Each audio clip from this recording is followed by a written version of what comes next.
Sit. Share my fire.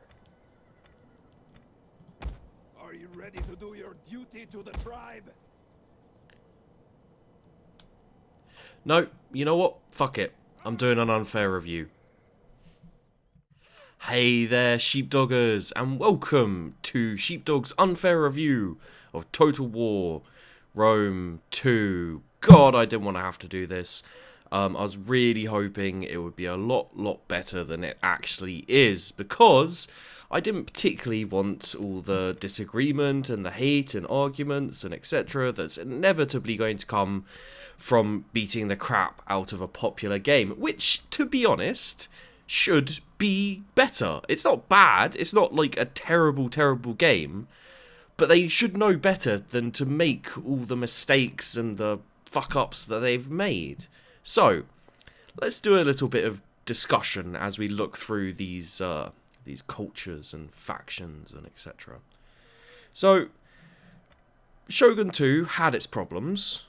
You know, no one's going to deny that. It wasn't quite to the extent that they are here. But, you know, with the Darth mods mod pack, you know, it was very playable. It slowed down the combat. It meant that you could think about things and so on and so forth. I enjoyed it. I did enjoy it. The later DLC with the Rise of the Samurai and the Fall of the Samurai. Rise of the Samurai was absolute just ballsack juice. It's absolutely terrible. The next one, the Rise, was almost acceptable, but no, not really. And yeah, no, then Rome 2 comes out, and I was thinking, there's some interesting stuff here, like from what they were talking about in the reviews and previews and fucking accolades that they always heap on these AAA games before they're even released. So I was very hopeful, especially this whole house thing, you know, in factions. You got House of Cornelia, House of Julia, House of Junior. Seems quite good, and I was thinking, you know, that's a really cool idea. Like you start off as a house, and you know you compete against the other houses. I've got to say, it's clearly something they were thinking about. It's clearly something they thought, ooh, this would be quite cool. And then they just didn't have the time. They were focused too much on the graphics, on the look of the thing. And it turned into this really kind of pathetic little... whatever. I mean, you know, you get in there and you've got the nobles supporting different houses. It doesn't seem to do anything. It doesn't... You know, especially when you get to like the Iceni, the Britannic tribes. Let's go in. I'll carry on talking. Yeah, especially with the barbarian factions, because I want to talk about the barbarian factions anyway. There doesn't seem to be much actual use for the support and for, you know, you get these random events, and you do something, and then you get a little support, you maybe get a little whatever, yeah, thank you, and it doesn't really seem to do much. I mean, you see, you've got the elder chiefs and the other chiefs, and if the other chiefs get more support, as far as I've been able to tell, pretty much fuck all happens. And, you know, even if there is like a rebellion or something, you just crush it with your giant armies that you've built up, and it just doesn't make much anything. It seems fairly unimportant. What we will also do is look at the faction etc's, because as a barbarian you might feel a little, you know, as I am a Total War player since the original Shogun. I love the original Shogun. You know, Medieval 2, Medieval, Rome. I was a bit disappointed with Rome because they basically ignored the barbarian factions for the most part. It wasn't fun to play them. And I've got to say, for the most part, it's the same again. Like, they don't have an interesting kind of difference in units and stuff. And they don't have much... I don't know, they all feel kind of the same. With a few unique units, and you can go around all these different areas. You know, the Swebi up here have some have some archers, and the Britannia, the Iceni don't, and the Gauls have a bit more cavalry, but they're all the same basically. There's been no effort put into the barbarian faction, and I kind of have a feeling it's because they're going to release them in DLCs, you know? Like, oh, do you actually want a decent barbarian faction? Well, buy the DLCs. And yeah, it's a little annoying, and you know, I mean, there's a faction there's factions over here like the Scythians and that, who literally have to rely on mercenaries, which I dislike. You know, like maybe possibly historically they did that, but you know, this while this is kind of historic, I'm pretty sure battles didn't take 5 minutes to fight. You know, I'm pretty sure that the battles took longer, and you know, it was a bit more tactical, because as far as I can tell with the battles, it is literally just Zerg. There's no thought, there's no strategy, no tactics at all anymore. The AI will literally just charge in. And if I've fought battles before where the AI has like double the number of archers I did, and they were attacking, and I'd sit there, wait for them to come towards me, you know, like with a strategy, you know, maybe a few units of cavalry in the woods ready to spring out, you know, at the opportune time. But the AI didn't do anything except for charge all their melee in. Their melee got crushed because I had more melee than them. And then I just charged all my cavalry into their archers, so their archers were completely ineffectual. I felt like a mass murderer when I did that. It's like fighting giant idiots. But yeah, it's like fighting some random person who's never played Total War on multiplayer. So you know, the only time the AI presents you a challenge is when they have a lot more troops than you know. You know, you have like one army, they have like 3. And then the only reason they present you a challenge is because they literally pile on you with all of their units at the same time. And that's just... Ugh. So, going back to the... Do we need to talk about anything else, to be honest, here? You know, it's not that different from Shogun 2 for the most part. Slightly improved graphics, so it looks nicer. They've added the whole faction thing here and random events.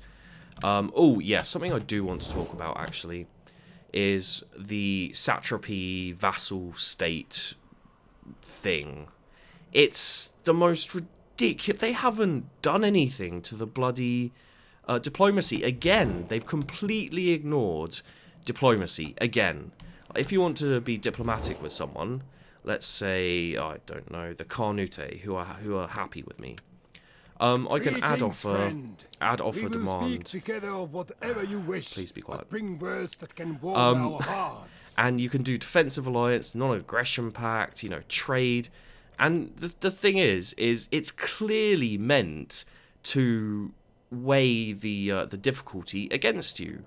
You know, like people who have no reason to say no to a non-aggression pact, to a trade agreement, they'll say no for absolutely, you know, there's no reason for them to say no, but they still say no because it doesn't want to give you that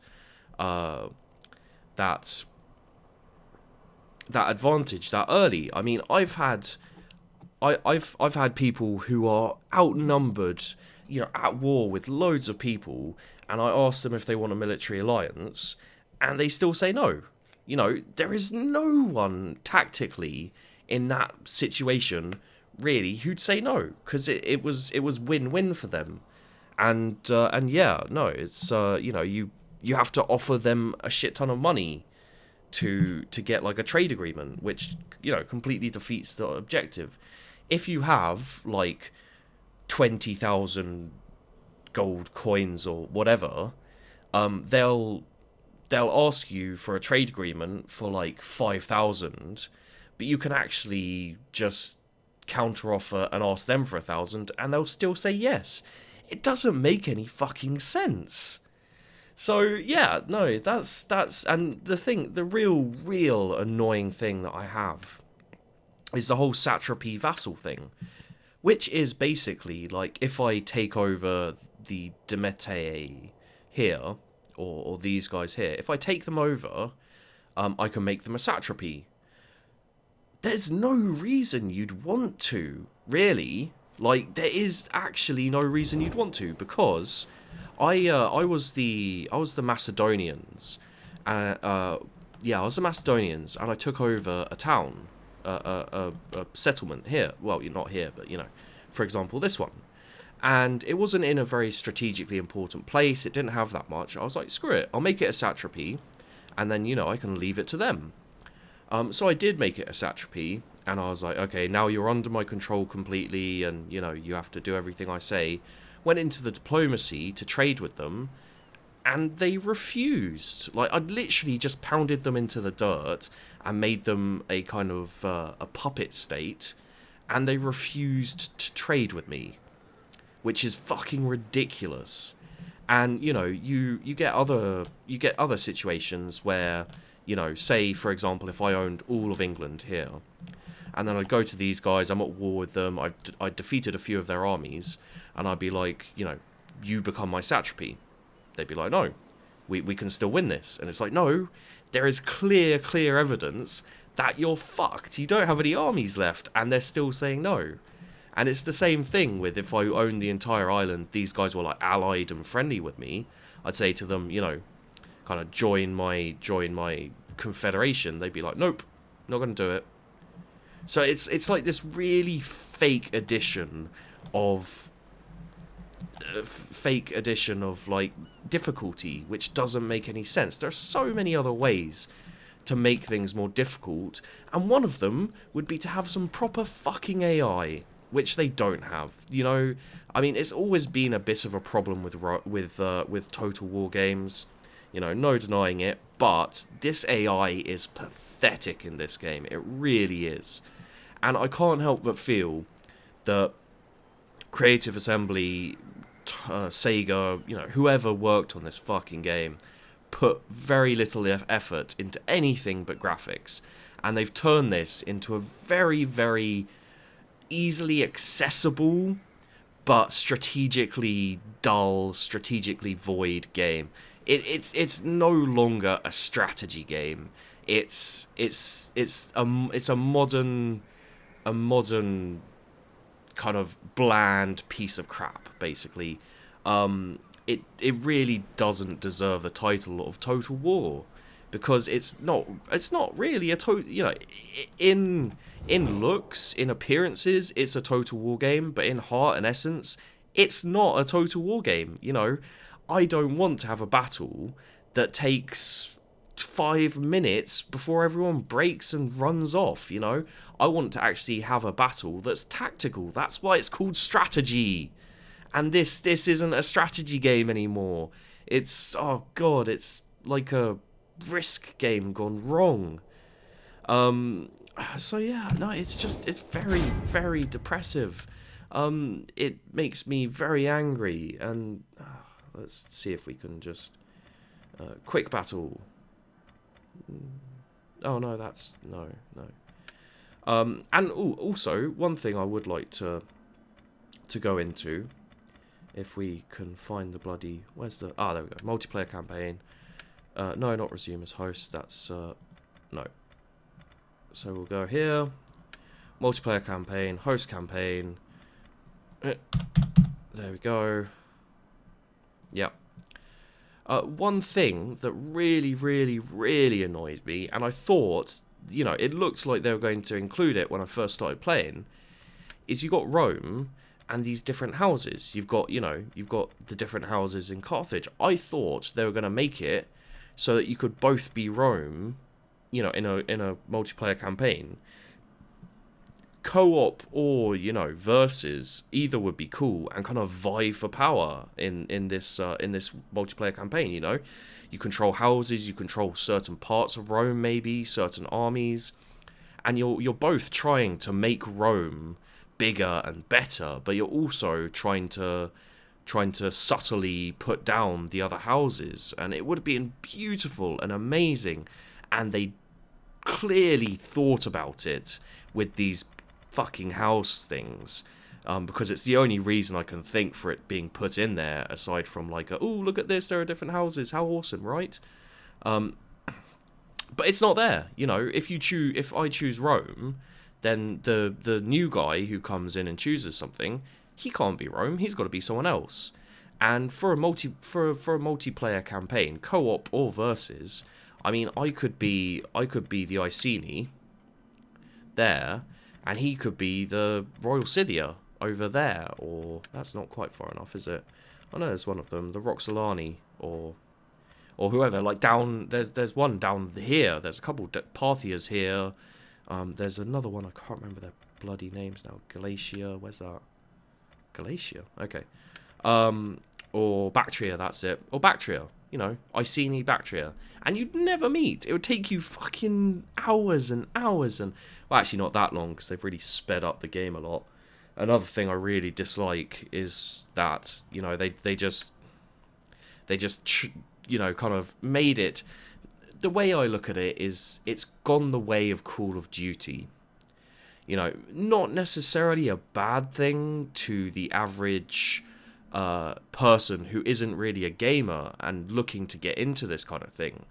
But there are so many hardcore Total War fans who've been with them, you know, since Shogun, who got let down by Rome quite a bit. But, you know, they pulled through and they played the mods and they defended it, said, you know, they'll keep working on it. And now, to bring out Total War Rome 2, if they brought out, like, some random Total War game that wasn't Rome 2, maybe. But people have been screaming for Rome for ages. And I've chatted with a lot of Total War fans, you know, people who've been fans since the beginning, people who loved Rome. You know, these are the people that they've let down by making this game, basically.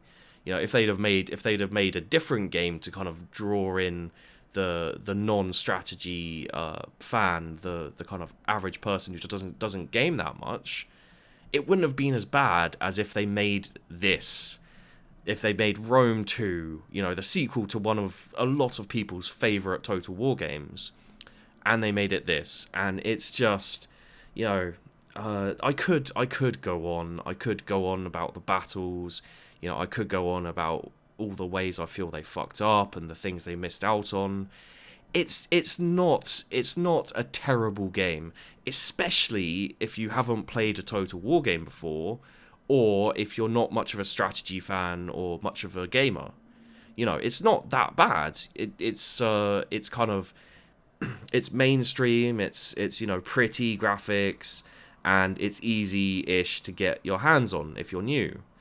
But if you're an actual strategy fan, if you're an actual, you know, proper gamer who's played a lot of the Total War games, it's just arse gravy, basically. It's you don't feel they've put any effort in to make things strategic or to make things new, or they haven't taken the advantage of all the money they've made off the Total War fans to make a better Total War game for us. You know, they've taken all the money off us Total War fans, and then made a game for everyone else. I think that's fucking despicable. And the worst thing about it is that they clearly are still going to be releasing, like, unit DLC. I mean, they could have fleshed out the fucking barbarian factions. They could have released more factions. It's not like they need the money off the DLC at this point, really. I'm not sure how much money they put into this game, but I really doubt it's as much as they'll probably claim. And yeah, you know, it's on the Blood and Gore DLC. I mean, Blood and Gore, they put that in Shogun 2 as a DLC. They should have included it in this one, definitely, from the beginning. There is no reason they couldn't have said, well, people liked the Blood and Gore last time, we gave it to them as a DLC. You know, maybe they thought of it afterwards or whatever. Maybe they're still working on it. But this time, it really should have been included, not included as another DLC a bit later on, the same way as the first fucking time. So yeah, no. I could go on about this for ages, but all I'll say is, you know, you are quite welcome to disagree with me. This is a you know, a big popular game and a big popular series. I would imagine, although I don't presume, that many Total War fans of the past games, especially from kind of the medieval era and the Empire era, will agree with me to some extent. And I just hope that there's a few companies out there. You know, I'd have no hope for the next Total War game. And also, there has been rumours of a Warhammer Total War game. I'm gonna put my foot down right here and say, Creative, Sega, whoever, do not make a Total War Warhammer game. I love Warhammer, and I don't want you to rape it.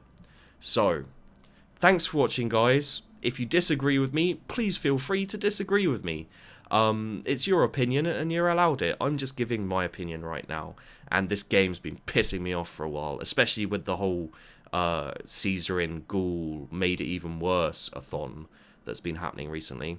So, thanks for watching, guys. I hope you enjoyed the video. I'll see you in the next one.